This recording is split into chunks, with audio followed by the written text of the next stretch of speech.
let's get the elephant out of the room. I've got a very strong accent. I'm sure you noticed it. So please, if there's an issue, let me know and I can adjust. Secondly, I notice that you are all royal people, but this presentation is for a wide audience. It is for people who are not. It is as well for people who are not royal people. So maybe you're going to find some of the information quite basic, but you have to understand it's a strategic vision that I propose. The right sector is at the center, but also other sector. So it has to be a language that everybody understand. So about me, I will repeat a little bit what Peter said. So my name is Patrice. I am a union representative. My workplace is Eurotunnel. My job environment and project support coordinator, and I've got a story. The story is that Peter said, I got concerned about climate change. I wonder what can I do to be part of a solution. And I talked to different organizations and people. And yes, everybody agrees, the support is unanimous. Environmental, economic and social progress will be brought about by the development of the rail freight. So a few years ago, the committee of the PWI Ashford came to Eurotunnel. I've been able to discuss about my vision, and the support was great.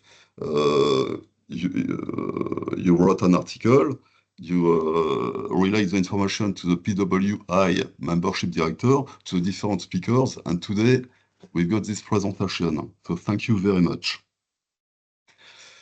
So let's go for the presentation, but I'm very, very keen to know how it fits with your vision and with your company strategy.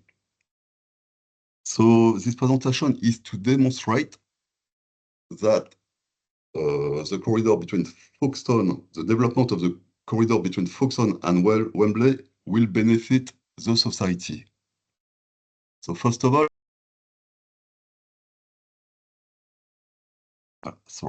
So first of all, I will show you two pictures. The one on the left, it is a picture of a motorway jammed with traffic alongside an empty motorway. The picture on the right, it is the map of the rail freight network in the UK, but proportionate to its volume. So the line, the yellow line, indicating volumes. Wider are the line, bigger are the volume. So what we get from that? We get that we've got an efficient, well-connected rail freight network in the UK, but to the north of London. There are volumes on a route if the route can accommodate big trains, efficient trains. But what we get as well from this map is there are no volume to the continent. So let's have a look at the direct route to the continent. But it is made up of two branches that connect the yard of Wembley in London to the yard of Dolan's Moor near Folkestone. But on the corridor, it does not the corridor does not accommodate European gauge freight trains because they are big. Because on this corridor, bridges are too low, tunnels too narrow, equipment on the side too close from the track. Consequently, only specific wagons, only lower deck wagons can run on the corridor. They are expensive. They are difficult to find on the market, and we put less goods on top of it. So, expensive, inefficient, businesses prefer using the road transport. At the ports of Dover and Folkestone, it is millions of lorries that are coming from and going to Europe. And it is a trade dominated by foreign road transport companies because they use cheap labor. So the competition is fierce. The drivers and their bosses do not pay tax in the UK. They do not contribute to the maintenance of the road, to the economy. So I think we can all agree things have to change. And the British logistics sector must capture the market on the short threads.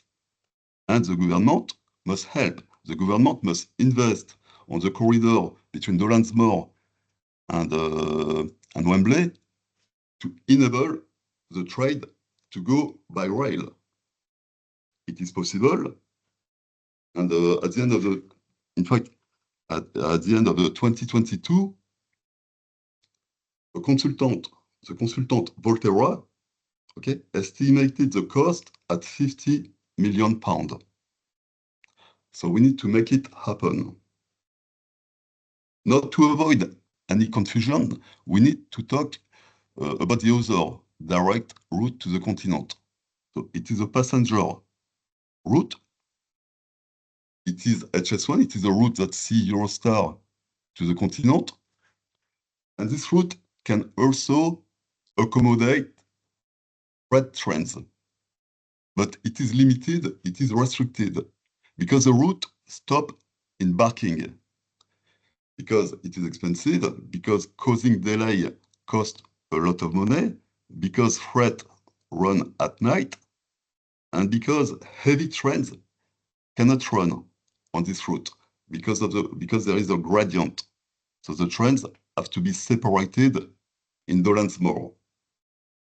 But this route is important, and discussion is to be had to maximize volume.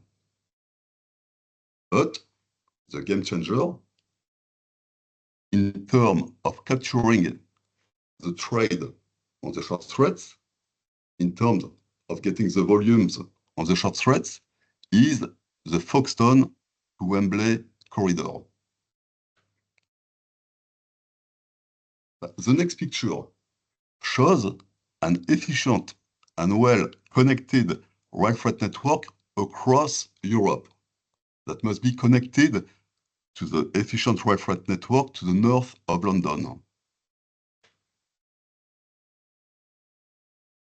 The next picture shows the rail freight network in Europe connected to China. In fact, Europe is committed to invest 10 billion euro to improve the middle corridor. And during the last G20 summit, Joe Biden committed to build a corridor between India and Europe. To benefit from this significant trade opportunity, the rail freight network to the north of London need to be connected to Europe. So it is possible, of course, and the W9 loading gauge on the Folkestone Wembley corridor must be upgraded to W12 standard. So what is the loading gauge? First of all, it is not the distance between the track. That is the track gauge. The loading gauge, it is a physical space that the train requires not to hit any obstacles. The standard in the UK is W.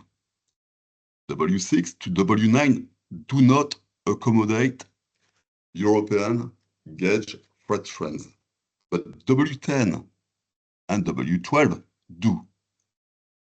W10 adapted to maritime container, and W12, a slightly bigger, adapted to land containers. But the difference is so small that land containers and maritime containers can run on either W10, most of them can run on either W10 or W12 routes.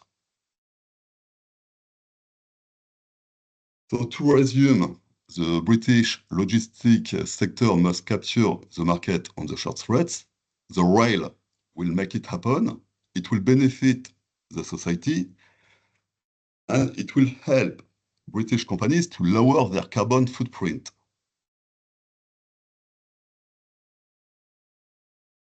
So the benefit will be for British logistics sector, for the British businesses, and it will provide an efficient access to the European market, to the continent, for the north, and it will reduce congestion for the south. So the development will benefit the society at large. It will provide a reliable access to the continental market, meaning cheaper import, cheaper export, leading to cheaper product on the shelves for the consumer, leading to British companies more competitive on the European market. So more trade, more activities, more jobs, and it will help British companies to lower their carbon footprint. So they will attract customers and trade, and they will get access to green financing, to cheaper money. The government and independent organizations have already stated that developing the loading edge on the route will see a significant increase of traffic on this route. But the government said no money is available. But things have changed. HS2 Phase 2 was abandoned, and the government committed to redistribute the 36 billion pound budget available to local transport projects. Rishi Sunak, previous Prime Minister, did state that he will redistribute 550 million pounds to upgrade Ely Junction that connect Felixstowe to the Midland. He explains that the benefit cost ratio is almost 5, and it will remove almost 100,000 lorries journey a year on the route. But the Folkestone to Wembley corridor offers a very high benefit cost ratio, almost 10. It will remove up almost 600,000 lorry journey a year. And the investment is not 550 million, it's only 50 million.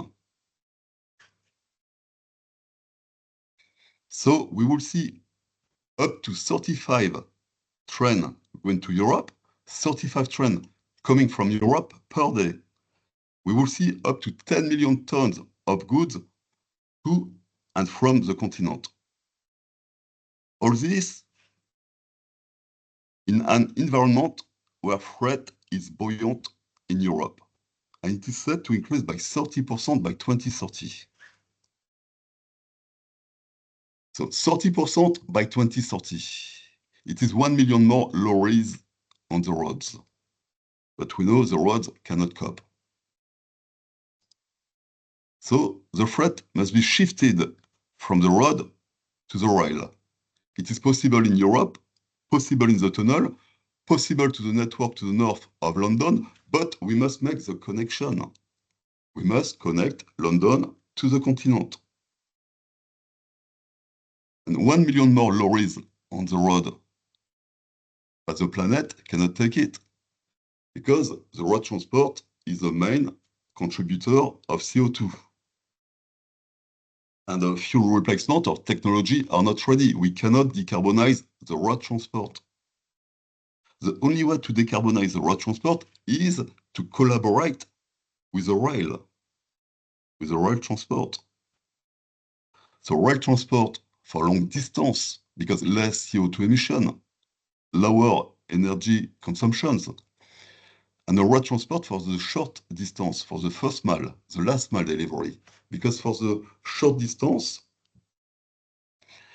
technology and fuel replacement are ready. A lorry can run for 100, 200, 300 miles on green energy. Then the driver can go home every day. He can enjoy quality of life. He would have contributed to door-to-door zero transport emission. Did you know that 60% of the trade between Europe and the UK passed through the ports of Dover, Folkestone? It's a trade worth £264 billion. But 88% of this is in the hands of foreign road transport companies. So the rail industry can help the British logistics sector to capture the trade on the short threads. The rail industry can help the British businesses to connect to the continent, to China, to India. But we must organize. So last week,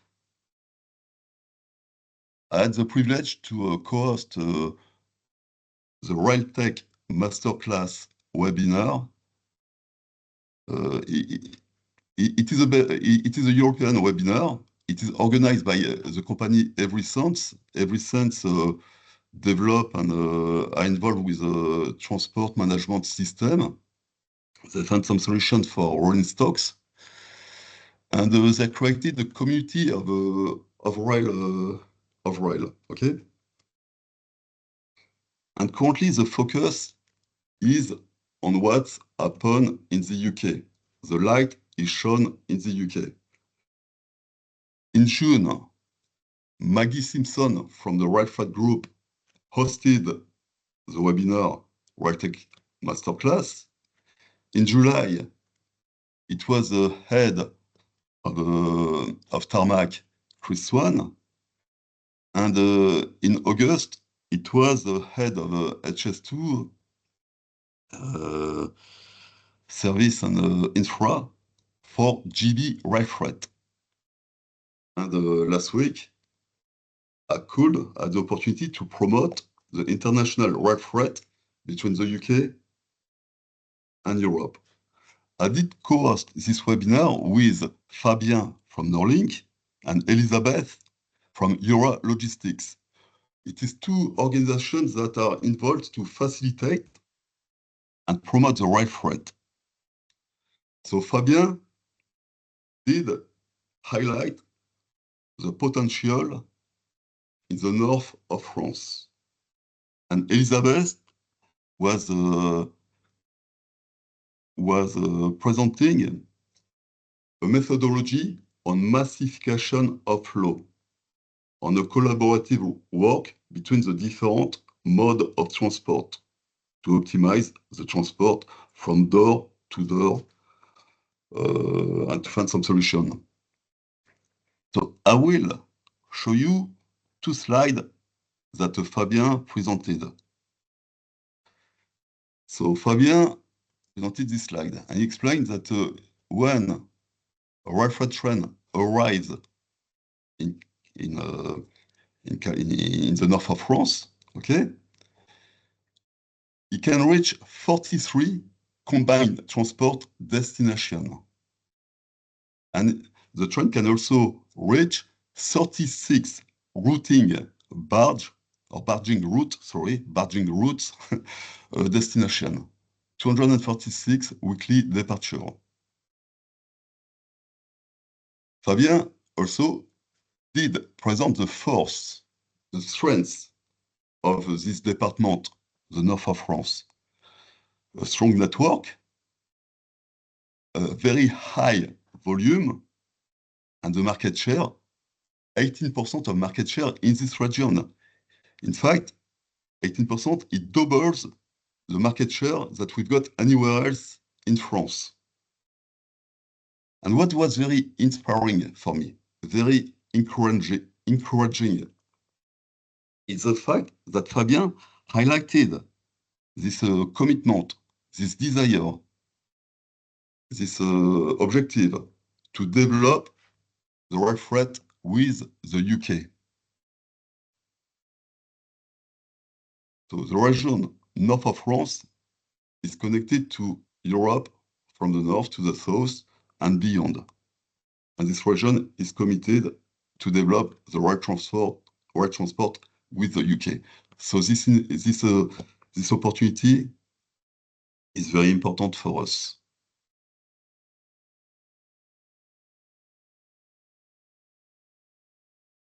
Elizabeth, the methodology of massification she presented is part of a European project called Cluster 2.0, and it is funded by European program. So in Europe, we've got a program on research and development, and we've got that commission pilots all across Europe. This research and development highlighted that the trade between the UK and the north of Europe is bigger than the trade between the north of Europe and the south of Europe. So the potential is huge.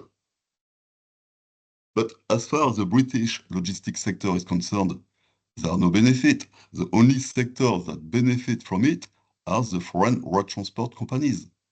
They send millions of lorries to the UK. And people living near Dover feel the pain. They are stuck at home because the roads are jammed. And they witness lorry drivers stuck for hours on the side of the motorway with no welfare or little. And road congestion has a cost, £6 billion for the freight sector only per year.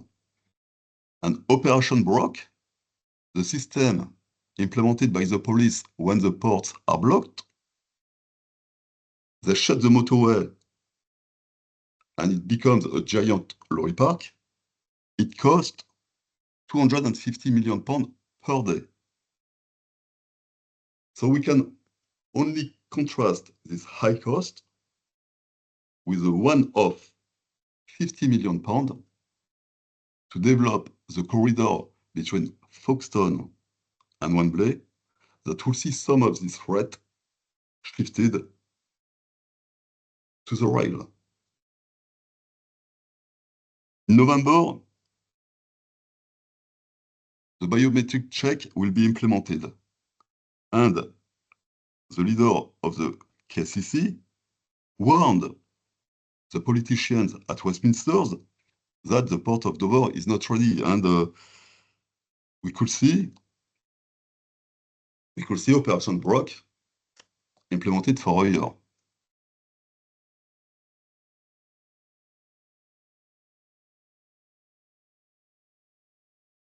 Developing the corridor between Folkestone and Wembley will see a lot of containers to the doors of businesses, of British businesses. They will have to deal with this new volume. We will need investment, but it will be green financing. So access to cheaper money, access to foreign direct investment. So it will boost the economy. It will create jobs. And the maritime, since January, the maritime sector has to comply with the EU emission trading system. So 40% this year, 70% next year, and 100% in 2026.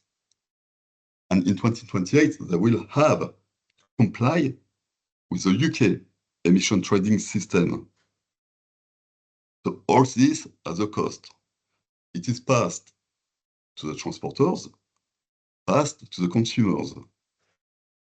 But companies who would have organized to trade to Europe by rail will see no cost increase. So it will be cheaper import, cheaper export. Brexit has complicated custom checks.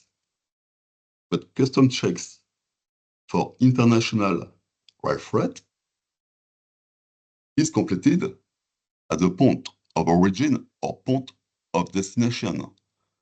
So it's a big advantage for companies.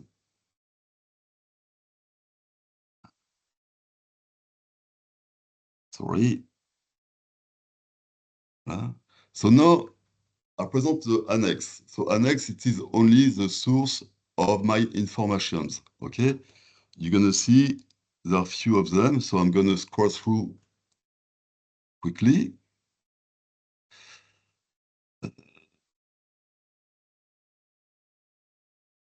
This slide, information on this slide are very important because they really highlight how it is important, in fact, for British business to lower their carbon footprint. Like I said earlier, they're going to get access to trade customers. They're going to get access to cheaper money, to foreign direct investment. They're going to slash the Scope 3 emission reporting. So developing the right threat is key for growth, for economic development.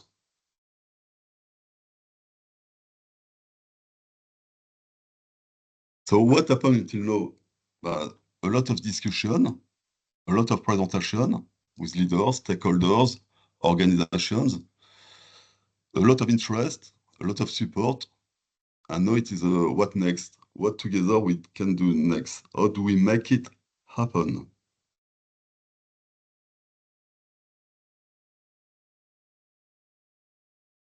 And now the last slide, that is Isaac.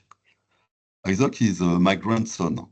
And Isaac is a symbol of the next generation.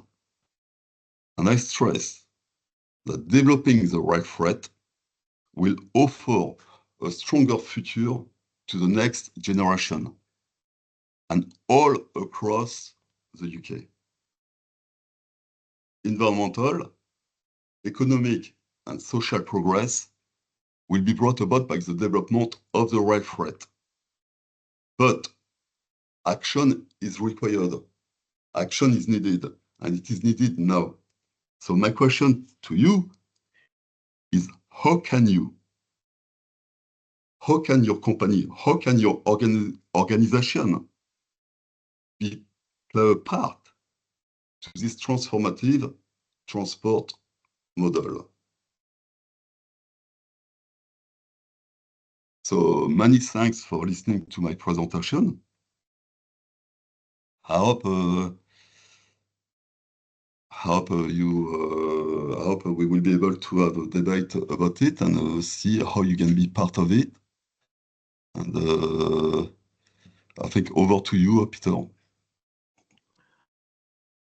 That was wonderful, Patrick. Thank you very much indeed. Patrice, my apologies. Thank you very much indeed. A couple of points I picked up on in that was that to a certain extent you seem to be pushing at an open door.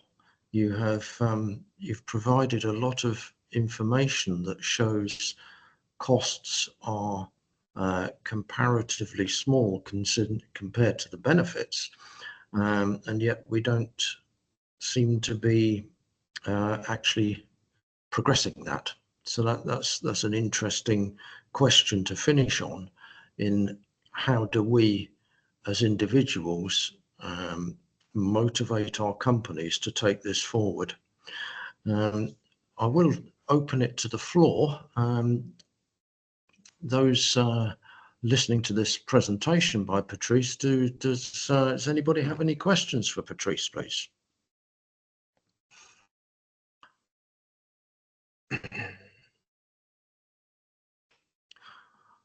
Okay, it looks like you got away lightly with that one. Thank you. No, I welcome any question. I think it is an opportunity to complement the story, and we need to understand what's happened. And I'm so interested to see what the development of the route will bring to your company, even for yourself, yes, for your life. Yes, indeed. Phil, you have a question. Yeah, Patrice, we listened to your presentation. What was it, about 2 years ago, I think? Yeah. And we've had some discussions in between with the PWI, and you've also been looking out for any progress that might give you some sort of indication that things are moving on this. So my memory of it was that when we looked into this last time, there was a Network Rail project which was, I think, a W12 improvement project for the Maidstone line between, I think it was Ashford to Swanley, that section of line. And on that section of line, there are restrictions for W12. So there were interventions needed to, for example, like lowering track in the tunnel or improving clearances to a bridge or something. I'm not entirely sure about the detail of those interventions, but I'm sure there is a project with those interventions in that project, which is basically a W12 project to do this piece of work. And I think when we looked into this, wasn't it a case that Network Rail didn't have funding for that project, and the benefits of those projects were coming from the freight industry? And I think Network Rail themselves were looking for funding from the freight industry to do that project. Now, I might have got that slightly wrong, but that's my memory of where we were maybe a year ago.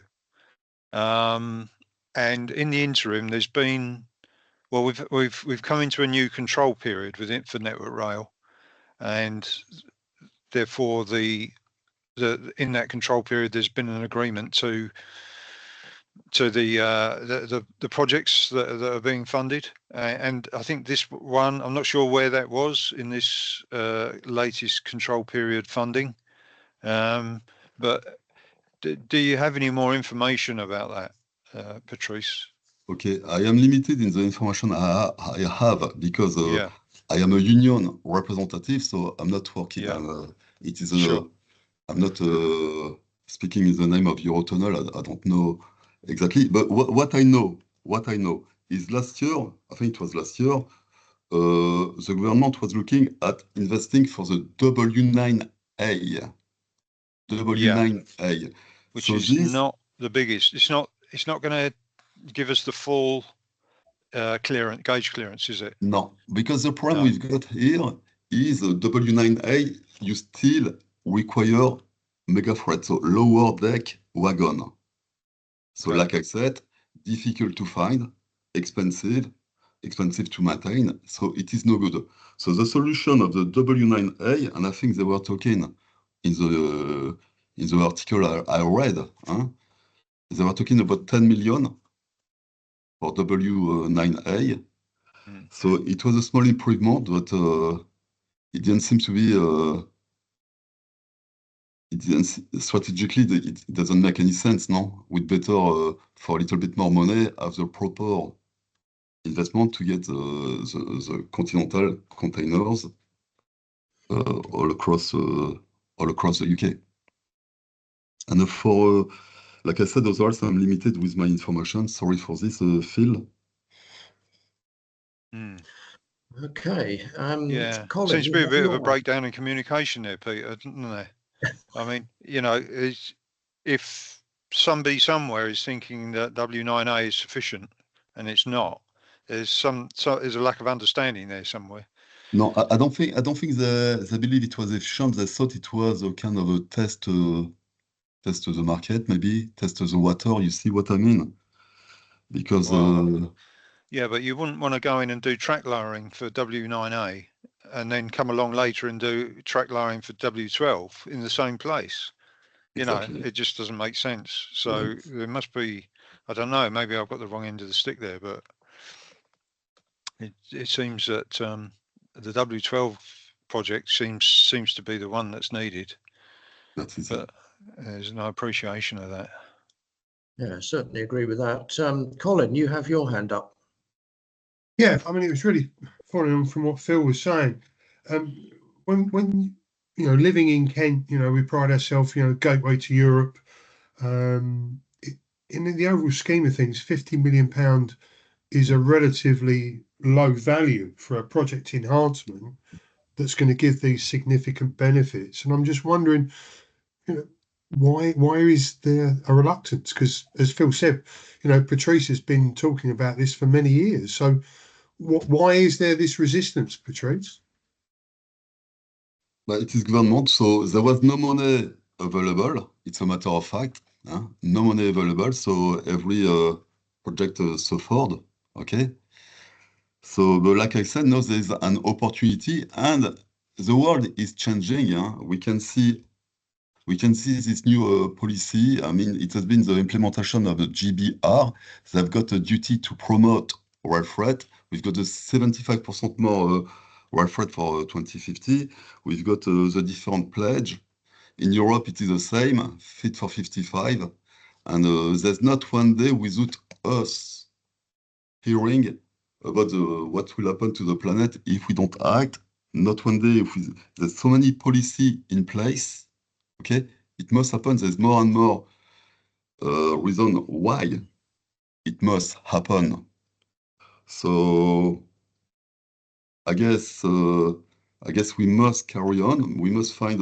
I'd love to know what it will bring to your companies to have this development of the rail freight. What benefits you're gonna have from that.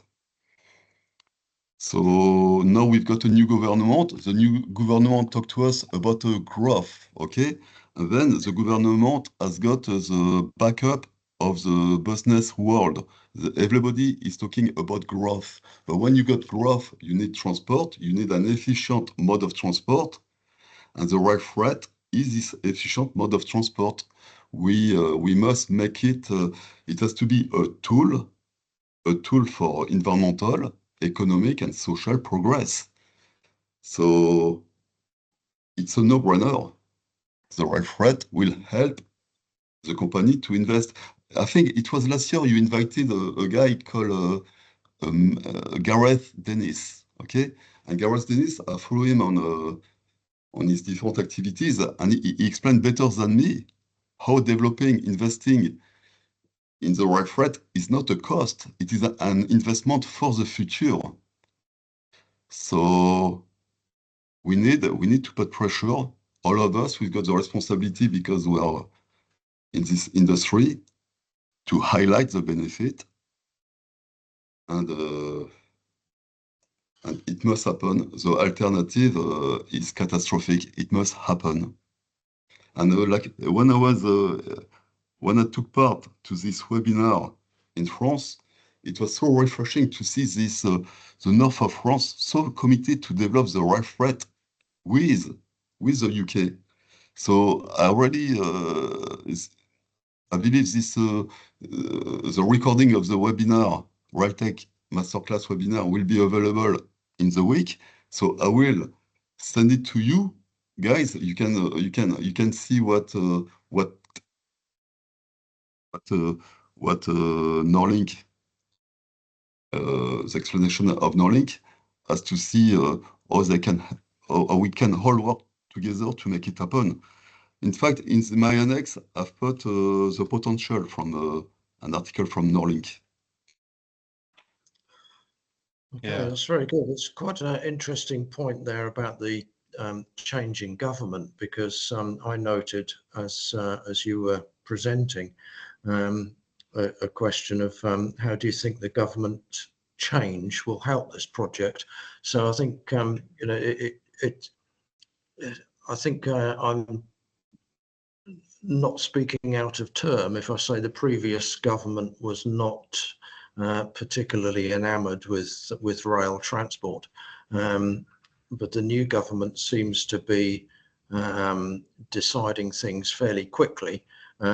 So really, my feeling is that to a certain extent, this project will be pushing against an open door, as it were, to gain potentially a huge growth from a comparatively small investment. Yeah, agreed. Yeah, it seems to me somebody needs to do a business case for this and get it through to the Rail Freight Group, which is the group that represents rail freight in the UK. Because I don't think, although Network Rail are ultimately the ones that would do this project to give us W12 clearance, I think it's got to come from a higher level than that. And there needs to be pressure from rail freight groups on government to demonstrate the benefits of doing this.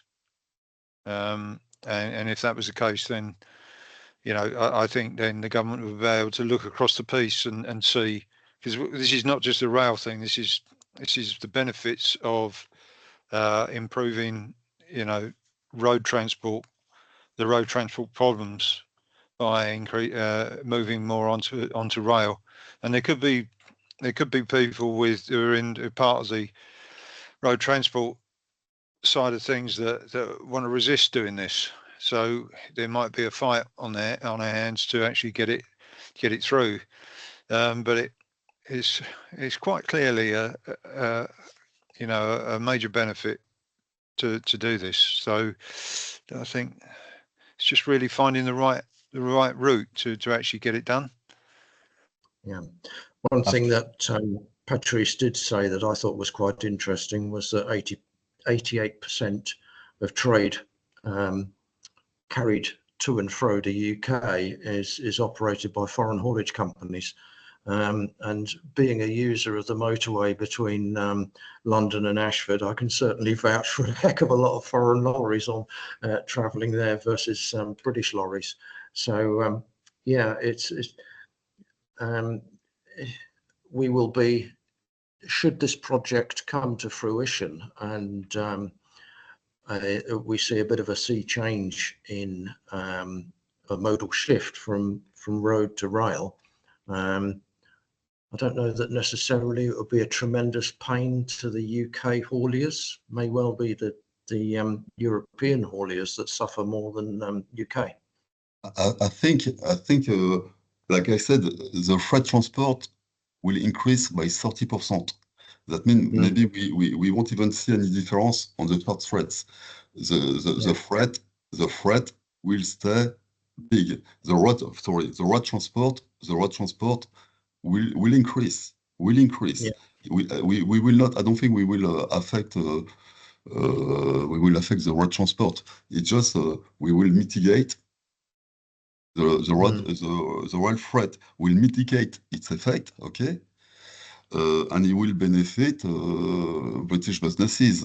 But you see, so everything is a ramification of all this, and everybody react with a small cost. So 50 million compared to the 36 billion pound available.